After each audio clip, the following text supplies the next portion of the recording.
Okay, so we'll get started now then. A warm welcome to you all. Thank you so much for joining this STEM Student Life at the University of Glasgow information session. We hope that you find today useful or important. My name is Elise. I am a recent graduate from the university from physics. So I'll be taking you through some of the bits of today's presentation. But before we get into all of that, we'll introduce our student interns who are here to talk to you today. So, Robin, do you want to start and introduce yourself? Yeah.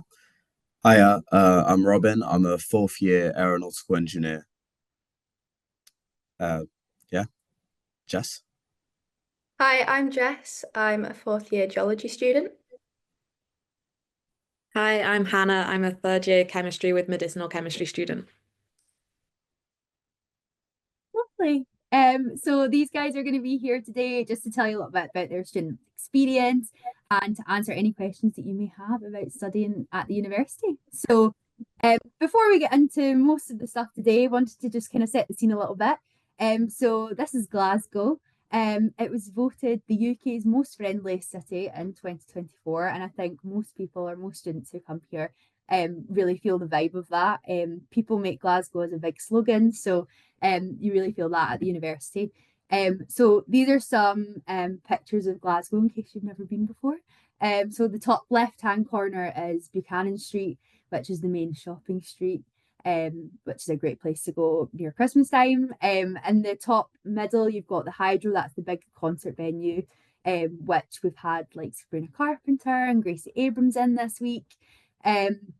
Bottom right hand corner, we've got our subway system. So if anyone on the call is from London, that might look a bit different to the type of tube system that you're used to. The Glasgow system is just a circle. It's very, very easy and very hard to get lost on. And the bottom middle, we've got Kelvin Grove Art Gallery. So that's a free art museum within the West End. So that's about a 2 to 5 minute walk from the University of Glasgow. And on the bottom left, we have got George Square, which is kind of one of the main squares within the city of Glasgow.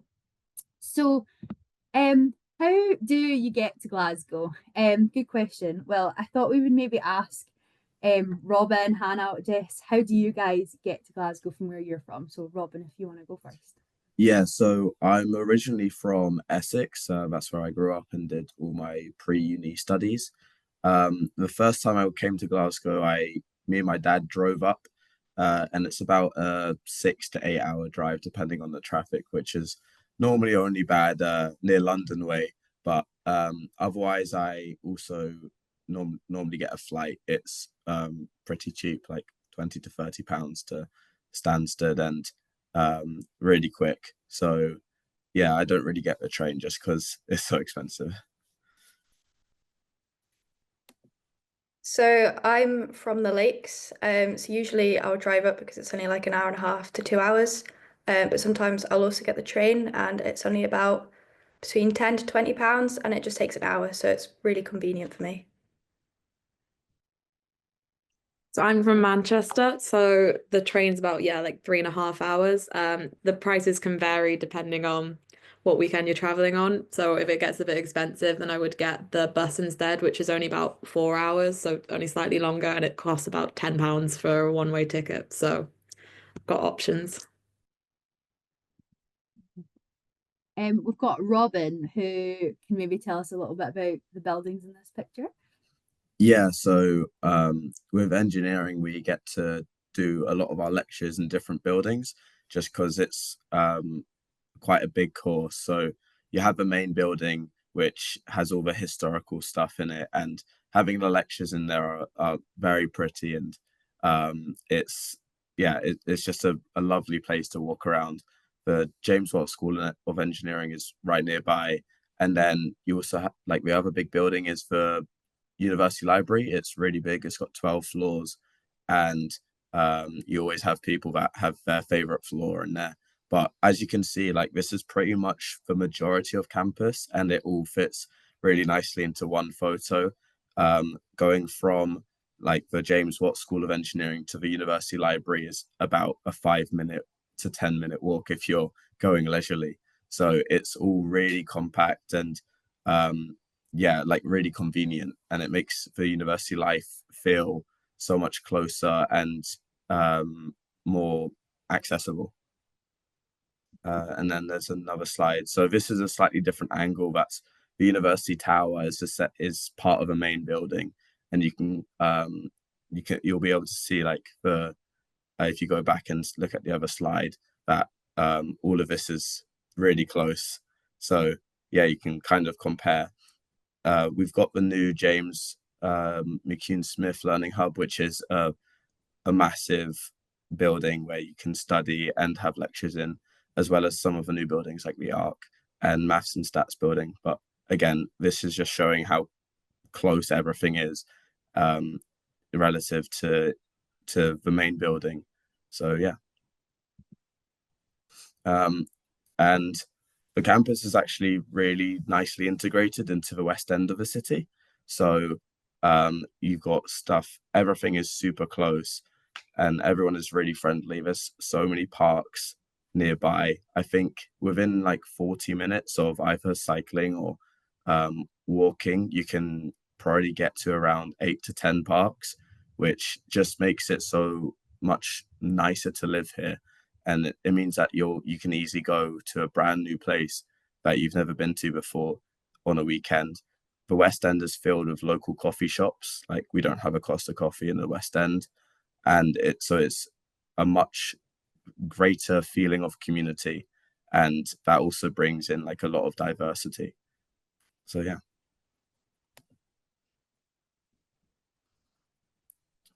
Jess or Hannah? So my favourite bits about Glasgow, as you can see on the screen, as Elise mentioned, the shopping scene. So you've got the city centre, but just out with you've got Silverburn, like so many different like big scale shopping centres. So it's perfect for Christmas. The university campus, as Robin mentioned, it's all sort of tight knit, all close together, and all the students are really friendly, and there's always something to do. Like so many clubs, so many societies, and it is just a really nice sense of community. And also Young Scot card. So these basically the government in Scotland they give you a Young Scot card. You sign up with proof of your address in Scotland, so just like that you could do a tenancy lease or something for your halls, and you get free bus travel anywhere. So I'll just like head up to the Highlands sometimes just for fun. And yeah, it's just a really good scheme. And I think it gets you 10% off in the co-op as well, if I'm thinking rightly. So yeah, definitely one thing to sign up for. I actually did not know that you got a discount on the card with a Young Scot card, so I'll be using that next time I'm in. One of my favorite things about Glasgow, is that it's really easy to get around. Like we've already kind of touched on the public transport, but like the buses are just so easy to use. The subway is just it's literally a circle and it'll take you to everywhere you need to go. And like everywhere within the West End is very easily like walkable. And like even the West End to the city centre is like max like a half an hour walk. So it's really easy just to explore where you are. You never feel like too overwhelmed by the scale of it. Um, I also love like the culture in Glasgow. There's so many like art galleries and museums and things to do, like in the West End and in the city centre. And so it's just quite a nice and fun way to just take a break from uni and go and see some of the city and go and pretend that you're in a movie and having a nice day. Also, Glasgow is really great for walking. So there's loads of like walks you can do just in and around the city because there are so many like green spaces. You can go walk down the canal and down the Kelvin walkway down the River Kelvin. But also just like it's very easy just to get out into the countryside around Glasgow and go and hike and do some run rows and things like that. And then yeah, there's a range of great like cafes and restaurants in Glasgow. There's so much good food, so many new places to try all the time. So you can either take yourself there or wait till your parents come up and visit you and make them pay for you instead. So here are just a few sort of my favorite places in Glasgow. So notable mention, Bird and Blend on Byres Road. I'm in there a couple of times a week. They just do really nice matcha and tea, and I might have a slight addiction. The canal path, it's just a beautiful place to run along, especially in summer. It almost doesn't feel like you're in Glasgow. And there's a tower block along that, and I think it was in Still Game. It was in some TV show, I can't remember what it is. Hannah's nodding, so I think it's Still Game. We've also got Loch Lomond nearby as well, which you can easily get the train up to. And that is just, especially in summer, you can go and have barbecue by Loch Lomond. It's a lovely day out, as well as Glencoe. That's the picture in the bottom right. I went there on my field trip, and it is just such a gorgeous place. And I've also got the Hydro and the GU, both which are good music venues. And the GU is also one of our student unions. So you can get plenty of night outs there and yeah, lots of different events there. So my favorite places are an obligatory coffee shop like Jess. Mine's 1841, super close to campus, but really good coffee, and yeah, just really enjoy it there.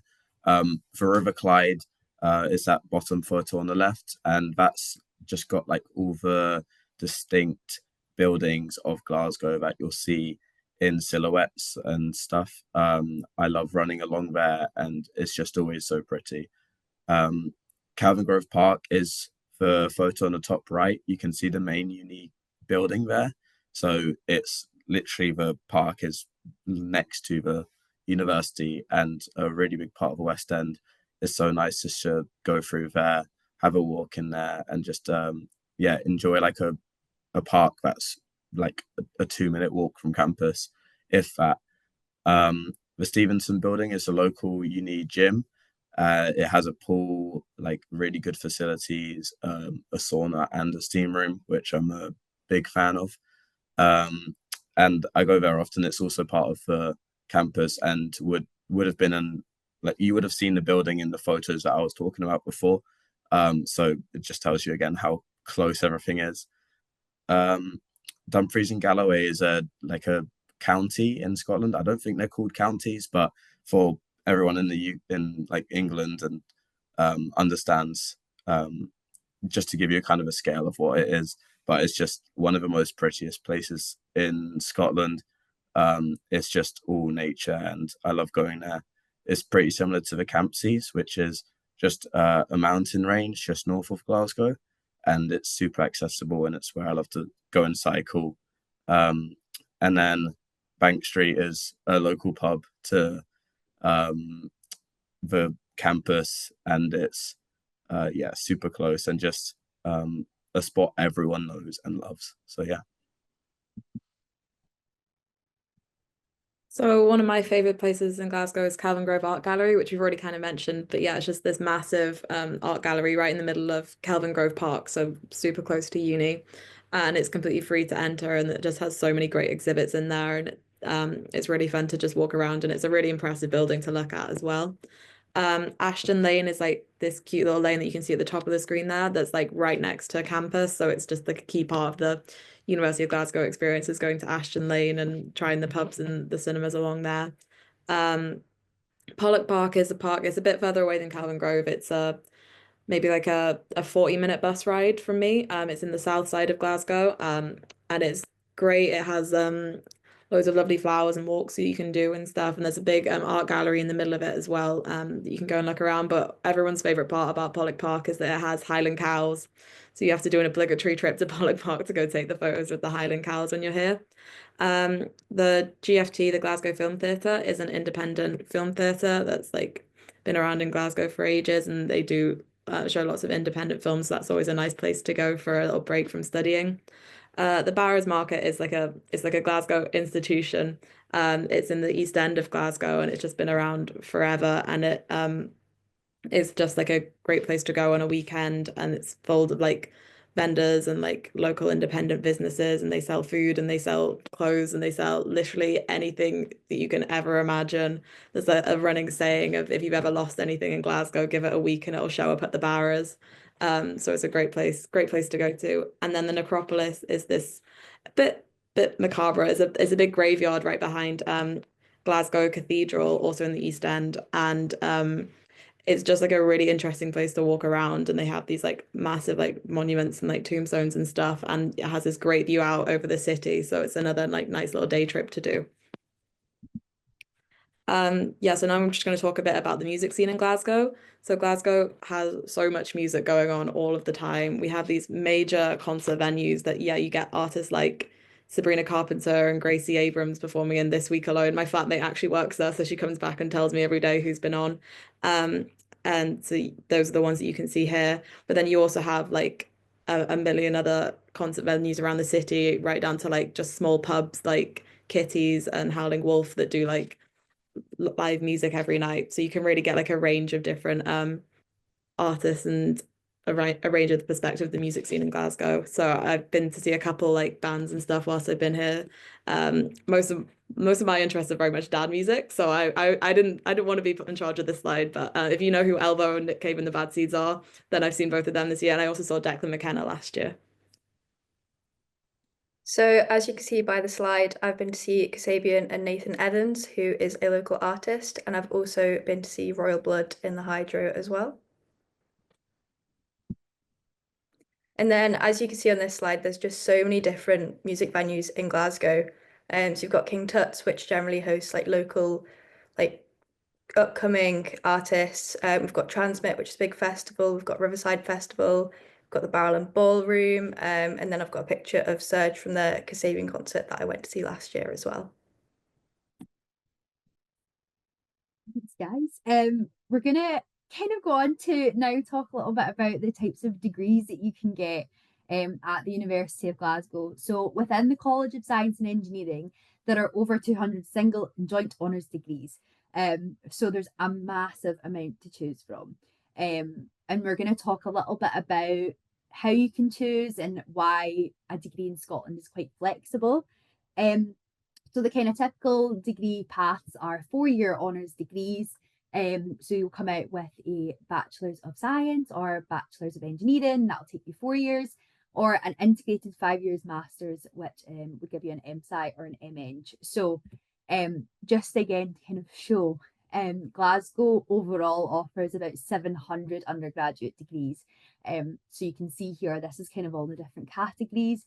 On the right hand side though, you'll see all of our science degrees, things like physics and theoretical physics, all that kind of stuff. So we're going to chat a little bit about each of our own degree paths. So Jess, we've got geology up first.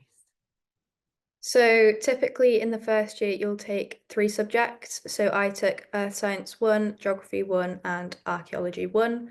And you can just sort of pick for your third subject anything that takes your fancy, provided it fits in with your timetable. So then in second year, it went down from the 3 subjects to the 2. So I continued on with Earth Science Level 2 and Geography 2. And then for Level 3, Earth Science 2 splits into Geology or Environmental Geoscience. And you get that choice at the end of year 2. So theoretically, I could have done Environmental Geoscience, Geology, or Geography, but I chose to stick with Geology.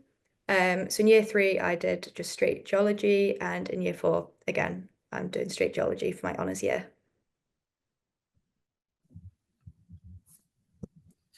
So with engineering, it's a little bit different. So this is going for all engineering courses, not just for aeronautical engineering, which is what I do. But for year 1 and year 2, it is you get given all your classes, and they are all pretty similar across all engineering disciplines. So if you want to decide after year 1 that to change into a different discipline, it's fairly easy to do so. You might need to do a bit of catch up, but normally they allow it. In year 3, some engineering disciplines allow you to have a little bit of choice with your courses, but for aeronautical engineering, it was all still standardized courses that I had.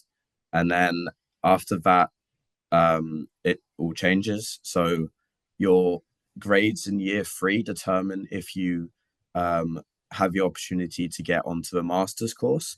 And something that I want to note is whether or not Glasgow has offered you a BEng or an integrated MEng, everyone still has to get that grade.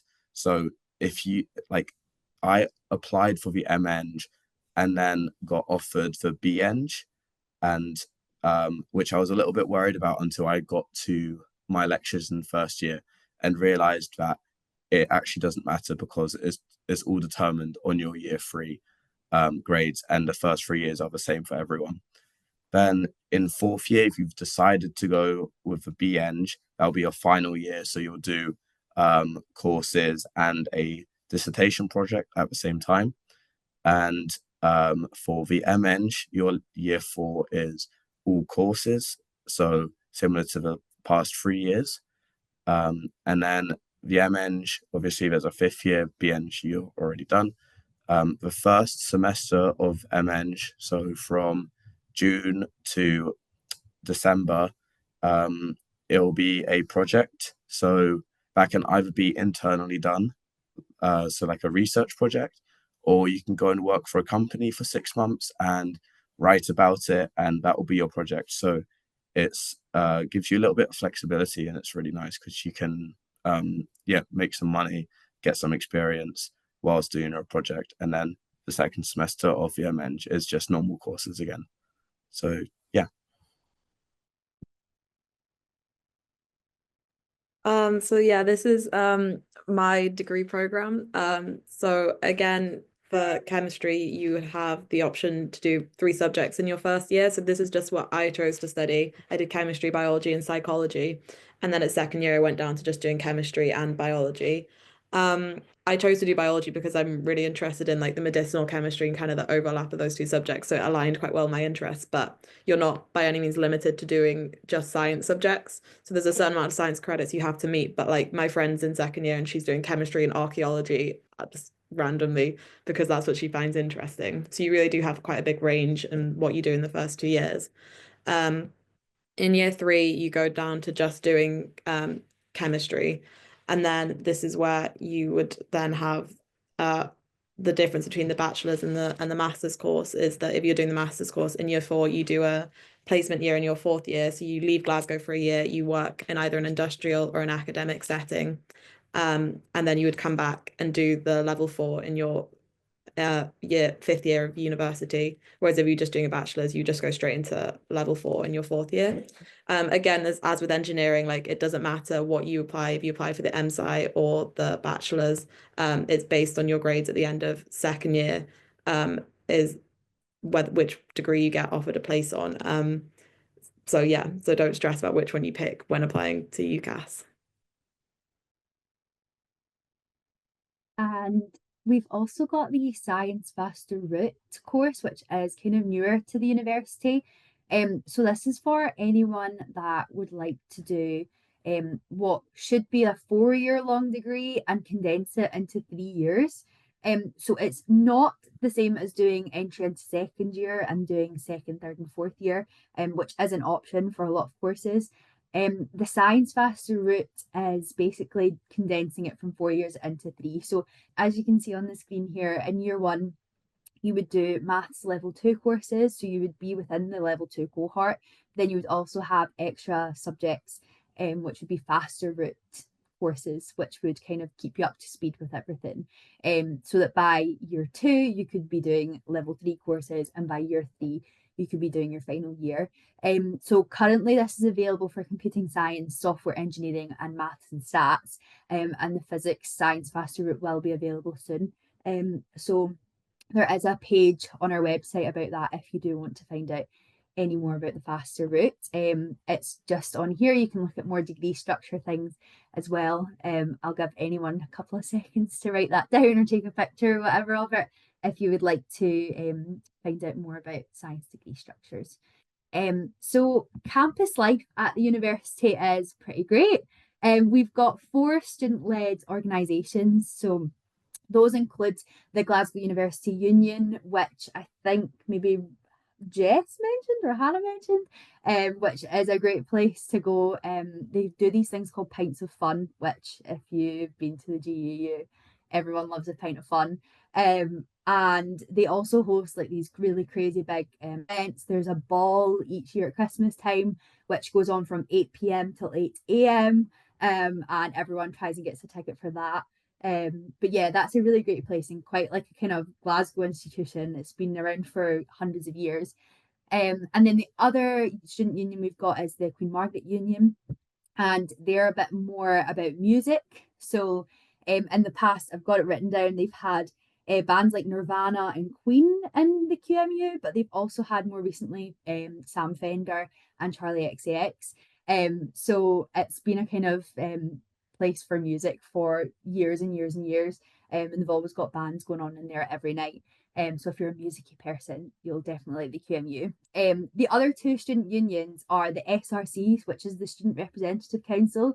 So they're kind of there for more if you've got any questions or if anything if you've got any concerns, you can go to your kind of student rep, and they can flag it at meetings. And then lastly, there's the GUSA, which is the Glasgow University Sports Association, which Robin is all over. And they do lots and lots of events with sports, and do like an annual ball and things like that.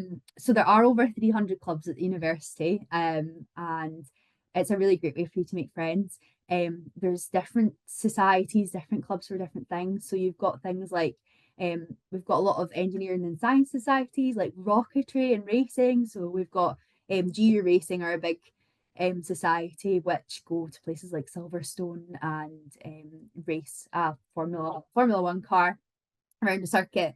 We've also got groups like We STEM, Women in STEM, so it's a massive community for women studying STEM subjects. Or Alchemist Society, which is for people studying chemistry. So there's lots of definitely very like what you're studying societies that you can go to. But there's also societies like the Shrek Society and Nintendo Society, and yeah, there's lots of ones like that are a bit more about having fun and kind of relaxing. So a lot of people will tend to not just choose one society but choose a couple. So maybe we could ask Jess a little bit about what she gets up to.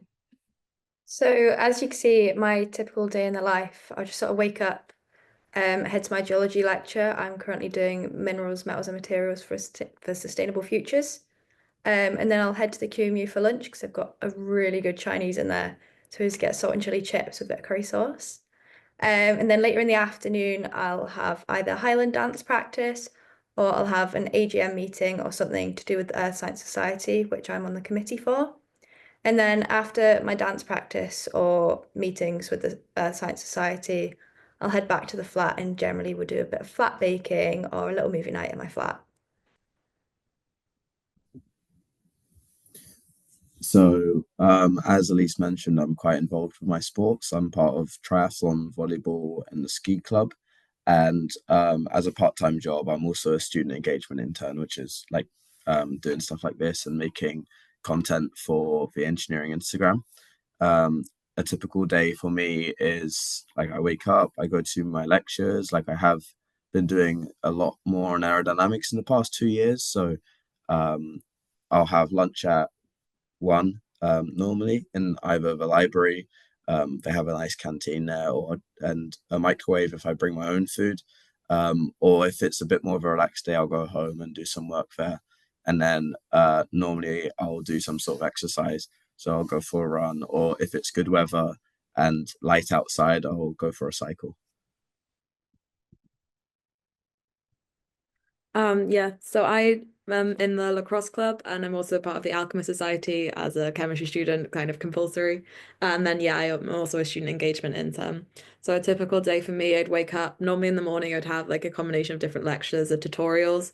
I'd then lunch either in the library cafe or out somewhere in the West End, depending on how frugal I'm feeling. And then I would normally have a lab in the afternoon. And then in the evenings, I'd either be out playing lacrosse or I'd be hanging out with my friends, or if there's some like alchemist social on or something, I'll be at that. So cost of living in Glasgow, there's loads of different factors sort of in with that. I'm sure you've probably all heard the term cost of living crisis, but it's not too bad. So rent, it can sort of vary between flats and vary between accommodations, but there'll be information on that on the university website.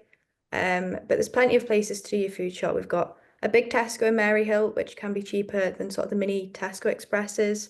We've also got a Lidl in Maryhill and Finniston, which again is quite cheap.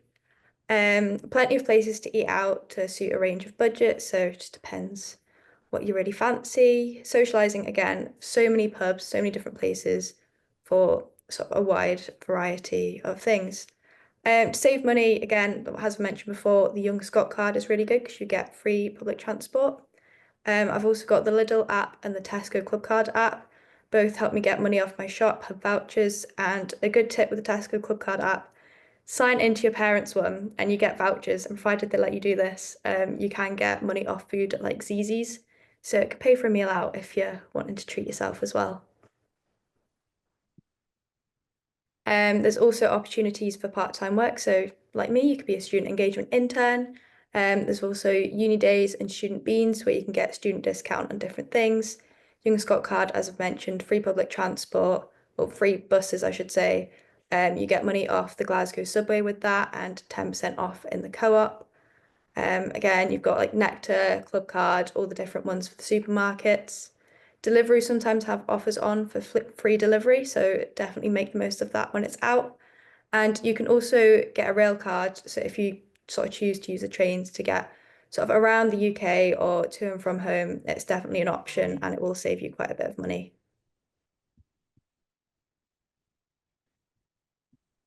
I'm just going to talk to you a bit about the Go Abroad scheme at Glasgow. So obviously going abroad is like a really great experience to add on to your degree. You get to go and experience a new culture in a different country, a new academic system, meet new people, really learn so many new skills and improve your confidence and stuff. It's available for most science and engineering programs. So you can go away. Most people would do it in their third year. There is, in some cases, you can go in your second year, but obviously that requires you applying during your first year, which most people aren't normally ready to do. And you can either go for a year or just for one semester. So yeah, it's available in most programs. But I think there's a couple that it's not available for. So I don't think it's an option in chemistry. However, as we talked about earlier with the integrated masters, if you do a work placement year, you can go and do that abroad instead. So you have the opportunity to still spend some time abroad. So here's just like a map of like different places that Glasgow has partnerships with for study exchange. So the way it works is Glasgow basically has an agreement with these other universities, which means that you can go to this university without having to pay any additional fees to that university. You just pay your home fees to Glasgow. So these are some like examples of places that Glasgow have partnerships with. As you can see, it really spans like the entire globe. You can really end up anywhere that you're interested in. Yeah. And then just some examples of people who have gone abroad before. There is a UG Go Abroad Instagram account. If you're interested in finding out more information from like some of our Go Abroad ambassadors or people who are currently spending their time abroad. But yeah, as you can see, it looks pretty fun. So I'm just going to quickly talk about the accommodation at Glasgow. So when you're in your first year, you normally go into the uni accommodation. As you can see on the left, you've got all the names of it, and the star, you can see where the stars are and how close they are to the main uni building, which is the little photo. I stayed at Winton Drive, which is the one just north of the uni. And it like I had a great time there. It was really close to campus, and you get to hear about all of your other friends in different accommodations in it. I've not really heard that many bad experiences. Everyone seems to generally really enjoy it. The one that's like at the top of the map is Wolfson, and that's right next to Gars Cube, which is like another set like mini campus of the university. That's where the vet school is. So you normally get a lot of vets in that accommodation, but that is also the catered accommodation. So um, it's quite good if you want to have cooked meals every day, which I definitely could have used in my first year at some points. But it's also still really close to campus with, especially with free bus travel. It's 5 kilometers away. So yeah, that gives a rough overview of the accommodations and how it kind of works. So at the university, there's lots of different types of support available. So when you first initially enter the university, you get given a supervisor. So that's someone within your degree. So for me, it was a physics lecturer, and they're kind of your port of call for anything that you need. Um, so they can be there to signpost you to different things. So the university has a really great counselling and advice service. They've also got a fantastic disability service. So if anyone is neurodivergent and particularly needs some like extra time or some different exam arrangements, then they can sort that for you really easily. And they're a really, really great service. There's also the Safe Zone app, so that's for security on campus. So you can download an app onto your phone, and if anything was to go wrong, there's a button on that app that you can press, and the security team would be alerted of your location and can come find you and help you. So there's lots of really great things with that app. There's also lots of places that you can go if you have religious beliefs. There's prayer rooms in a couple of different spots on campus. So there's a really great support system for that. And there's also these people called dedicated student support officers. So they're there from each school. So there's one from the School of Physics and Astronomy. Her name's Mara. She's great. And you can email her if you've got any sort of concerns about finances or well-being. And they're kind of your first port of call if you've got any questions or anything that's kind of affecting you while you're studying. Just to speak about more about sport at the university. So the sport association is called GUSA, and there's over 50 clubs. So like some of the ones we've spoken about previously. The Stevenson building is the main uni gym, super close, as I said, and it's got great facilities. I'm paying, I think, around £170 for the year, which is yeah, like incredibly cheap for what you get. There's so many free classes that you can do, and that gives you access to join all the any of the uni clubs that you want to. It's a great way to get into competitive sport or just recreational. Lots of the clubs do quite well here, traveling to do competition through Bucks, which is the like the British University Championships. There's also a second facility at Glasgow, as I mentioned in the accommodation bit.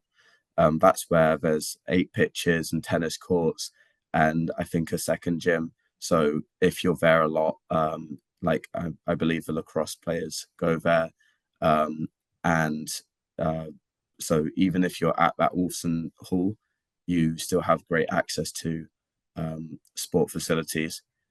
With the clubs at university, it's a great way to increase your skills as well, not just through being good at the sport, or but every club has a fairly large committee, normally about 10 to 15 people, and it's a great way to go and help out and make the club better. And it's a great thing to put on the CV and just develop some communication, organization skills, and yeah, and a lot more. So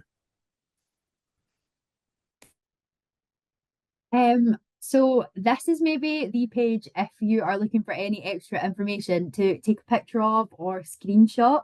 This is just maybe some helpful links for you if you are looking about studying for undergraduate study, if you've maybe not applied for the university yet. So that first link there will take you to all the kind of information that you need to know about undergraduate study at the uni. There's also Ask a Student. So the university is partnered with UniBuddy. So a lot of students at the university are on UniBuddy, so you can message them at any time and ask them questions about maybe their timetable or how often they're in the university, what the university is like, different things like that. You can ask a student as well who's maybe going to be who's doing a course that you would like to do. So that's a really great thing to look at. If you are coming to the university, or if you're coming to Glasgow, you can book a campus tour as well, and you can have a good look around campus. It's a really good way of finding your way around before you get here.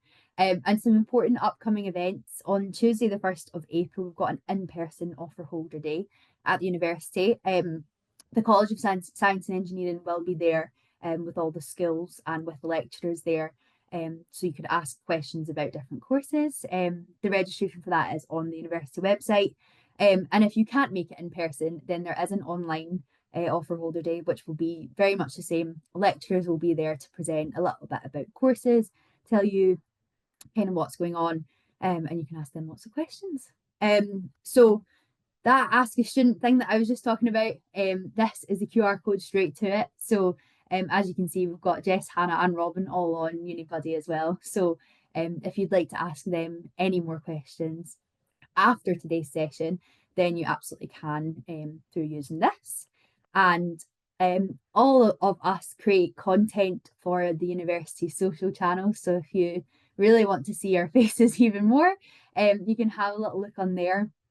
There's a lot of things like days in the lives or giving you some maybe helpful tips or answering some questions on there. And some recent content's been really, really great. So feel free to go across. It's U of G STEM. Those are the two QR codes that will take you to TikTok and to Instagram. We've also got U of G Engineering, U of G Jess, which is Geography and Earth Sciences, and also U of G Computing Science as well. So thank you all so much for listening. We're going to get started on some questions in a second, but we've got an email here if you do have any questions at all afterwards that maybe need to be answered by a member of staff. The member of staff will pick it up from that email address. And also throughout the week from a Monday to Friday, there's a STEM live chat. So there's a member of staff that's on the website from 9 to 11 a.m. and can answer any questions there and then.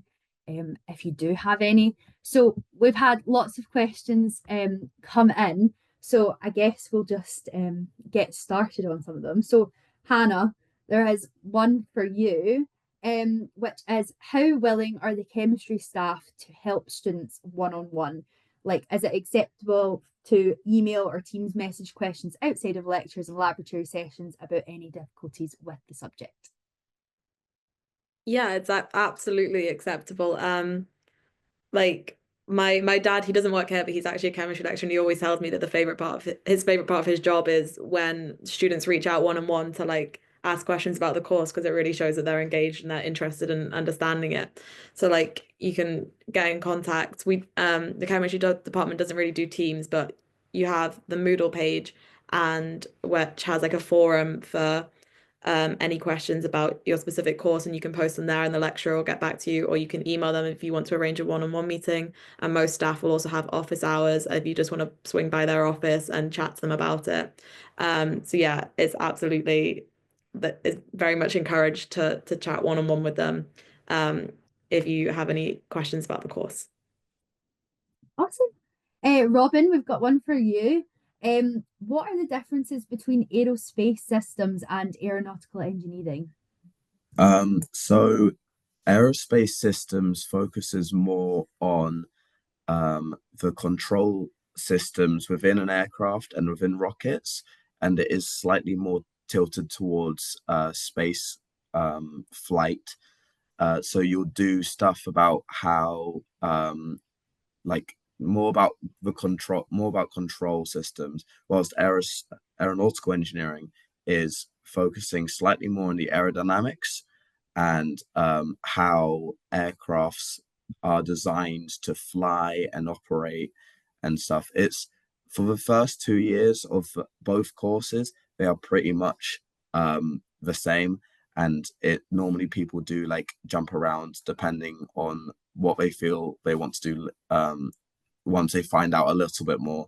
But they're quite similar. But I'd say, yeah, the main difference is that aerospace is a little bit more focused towards electronics, and aeronautical is a little bit more focused towards aerodynamics.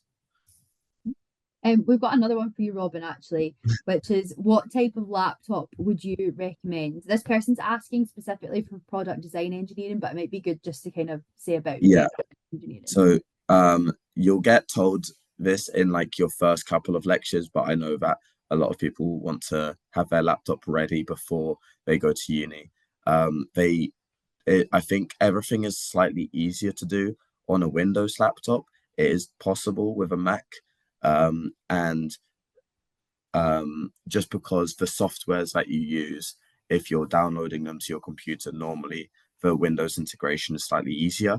With product design engineering, you use a lot of the Adobe softwares, which I believe are pretty good on both Mac and Windows. But I think in general, the lecturers would advise that you get a Windows laptop, and then just as high spec as you can afford, just because some of the softwares that we use are pretty processor intensive. So if you have a laptop that can handle operations better, you'll be able to do everything a little bit faster and can handle some bigger operations.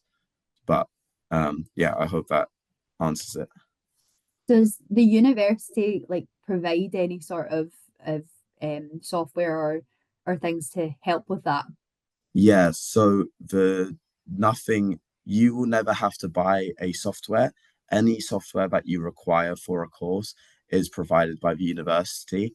I made a video recently about the different softwares I use in aeronautical engineering in my 4 years. So that's just on the U of G STEM Instagram or U of G Engineering Instagram.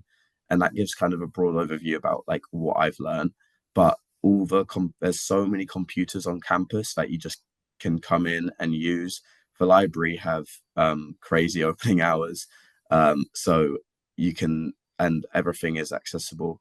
Also, if you do have your own laptop but aren't able to download softwares, you can use a Glasgow Anywhere desktop, which connects you to the Glasgow computers remotely, and you can access everything that you need like that.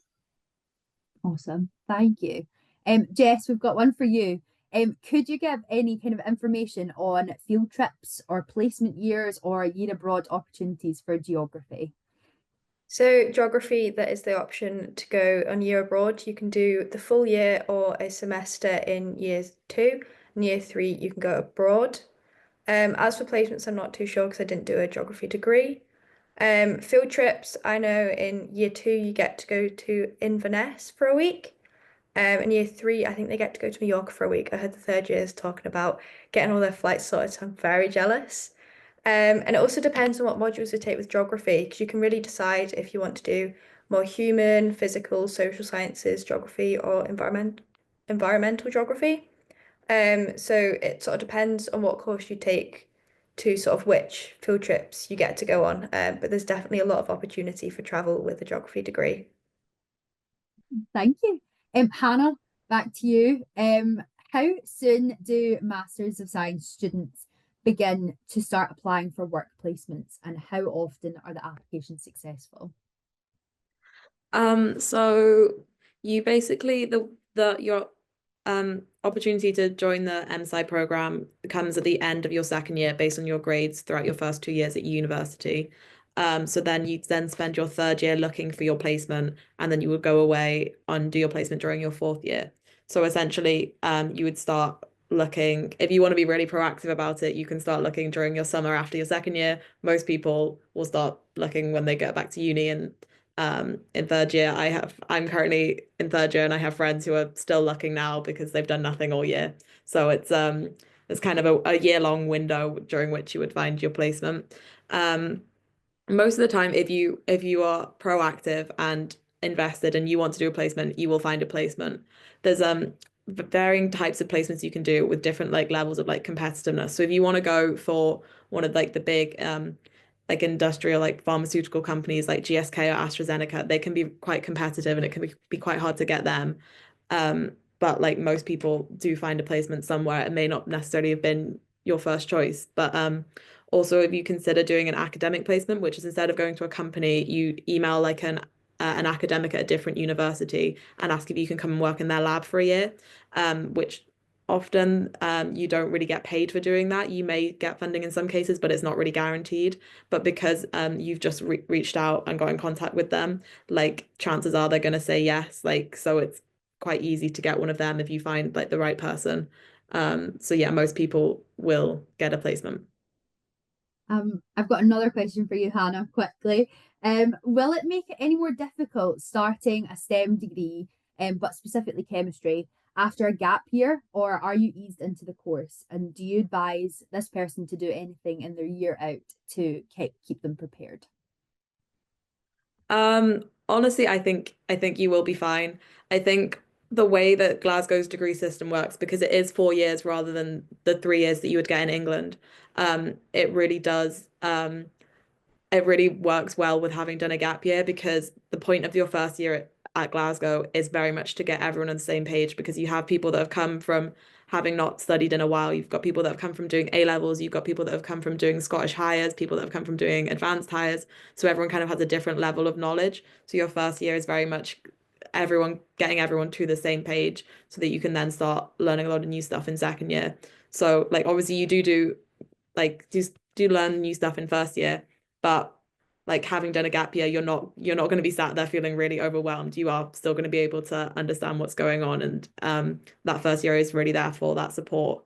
Um, if you want to look for something to do during your gap year, I guess I don't know, like you could just go over the content or anything that you've learned from your qualifications. If you're really interested, you can do some research into kind of active areas of chemistry or stuff, or even looking at like the research of like the staff members in the department are doing, just so you kind of have like an awareness of like what's going on in the world of chemistry at the minute. But I genuinely think you'll be fine. So thank you. A question for Robin as our most southern panelist. Is the weather an obstacle and is it really that cold? Um, I think this is it very much depends on the person and what you are expecting.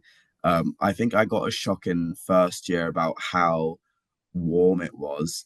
But my first year winter was quite a warm winter.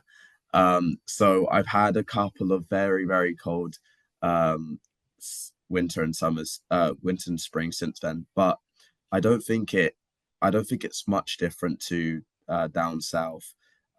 People make it out to seem a lot worse than it actually is. And the summer is just incredible up here. It's equally as warm, and you really, I don't feel like I'm living in somewhere that's worse weather than when I'm back home. So yeah. That's really nice to hear. I've had a question, which is what are the exams like in physics and how does assessment compare to SQA exams? So the assessment is quite different at university, especially in physics. A lot of the time you're taking kind of smaller courses to make up your full year. So each course is usually based on your exam results, and that will be what makes up your overall result. There's also some kind of courses that you can take that are coursework based. So your grade would come out of maybe doing like a group project or doing like a lab. It totally changes depending on what you're doing, but the exams are kind of very similar to SQA exams in the sense that you do usually like paper one and a paper two, and they usually don't last any more than I would say about an hour to an hour and a half. I don't know why, but I always thought that university exams were going to be like days long, but they're not. They're just like an hour to an hour and a half. And again, it does depend on what you are studying. Jess, one for you. What made you choose geology rather than earth science? Well, I was lucky enough to do a geology A level, so that sort of got me like my toes dipped into geology, but I just really liked the applied side of just straight like rocks, um, just to study them. And I was really torn actually in second year between doing environmental geoscience and geology because I also did an environmental science A level and I had a love for that as well. So I'd say environmental geoscience is sort of in the middle of geology and geography, and geology is the more hardcore rocks and all that type of stuff. But yeah, I just really found a love for like volcanology and funnily enough engineering geology, which I didn't think I'd like. But we studied that this year and I really enjoyed it. So I think it just depends if you're sort of more into the really physical geology or if you are a bit interested into the sort of effects on humans as well. Awesome. Thanks, Jess. I'm aware that we are running out of time. So I'm going to try and answer some of the questions that have just popped up in the chat quickly. We'll keep going for a couple more minutes though, because I know we did start a little bit late. So one of the questions in the chat was, would I be able to do my geology degree with a tablet rather than a laptop? Jess, do you maybe want to chat about that super quick? Yeah, I think you'd be fine. We do have a few sort of software bits that we do use, but around the labs that we have, we've got computers that are all kitted out with them. And I did some coding last week, and it was stuff we couldn't do on our own laptops anyway. And there was like a set lab that we had, and we had access to it at our own time to go back and practice as well. I personally do use a tablet for all of my lecture notes. I just find it quite easy to annotate my slides with a pencil. So that's what I use. So it's basically just up to you because I know a lot of people on my course who use solely tablets, some people who use solely laptops, and some people who just prefer to go into the library and use a desktop. Nice. Another question came through, are your lectures recorded? Yes, most lectures are recorded at the university and you can look back at them. A lot of the time as well, lecturers will upload your slides so that you can access them whenever you like as well. Robin, there's one popped up for you in the chat, which is, would you recommend an iPad or a laptop for any engineering degree? I think it's up to you. You can easily get away with not having either. So having a laptop or a tablet is really useful. If I had to pick one, I think me personally, I'd choose an iPad or tablet, sorry, just because I that's how I take my notes. It's so much easier to have all my notes, but I've also had an iPad for the last 6 years, so I have all my A levels and all my notes from the last 4 years at uni on there. It makes it a lot easier, and you can do everything that you need to on the computer using the university facilities. So yeah, it's a bit. I think it's up to preference on how you like to take your notes. So thank you. And Hannah, question for you. What are some of the ways that you compile notes from lectures and use them?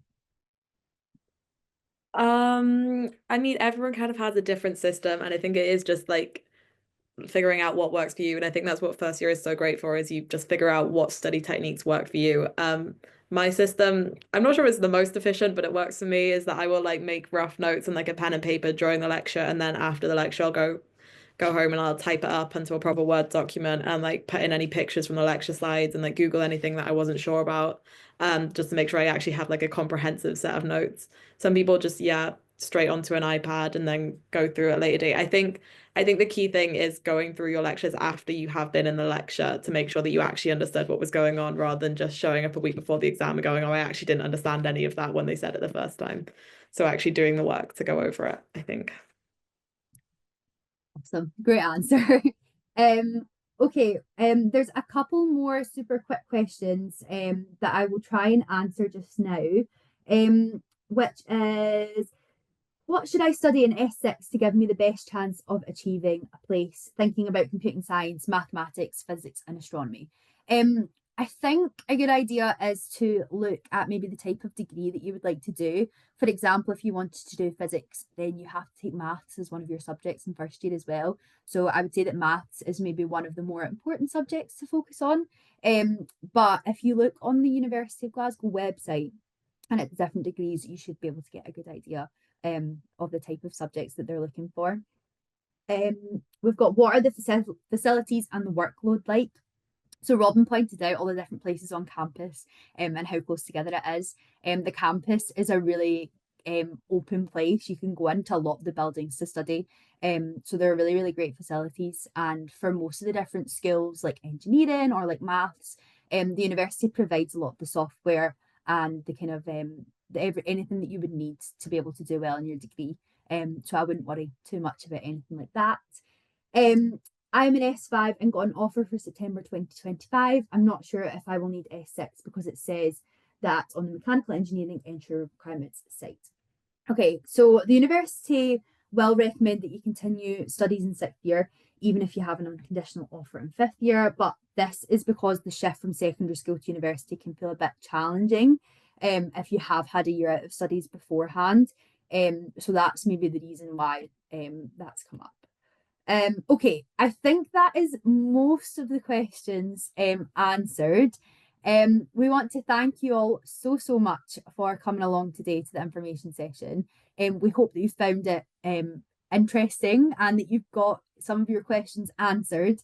Again, if there is anything that you would like to ask, there's the Science and Engineering live chat that's open every day from 9 to 11. There's also UniBuddy, so you can contact these guys or any other kind of University of Glasgow students on different courses if you've got any kind of student questions. But as for any type of content, I mean, these guys will be posting a lot of things on the lead up to September. So make sure that you follow us over on U of G STEM, U of G Engineering, U of G Comp Sci, and U of G Jess to get kind of the latest stuff. So yeah, we hope that you find this interesting, and thank you so much for joining. And we hope to see you in September or very soon.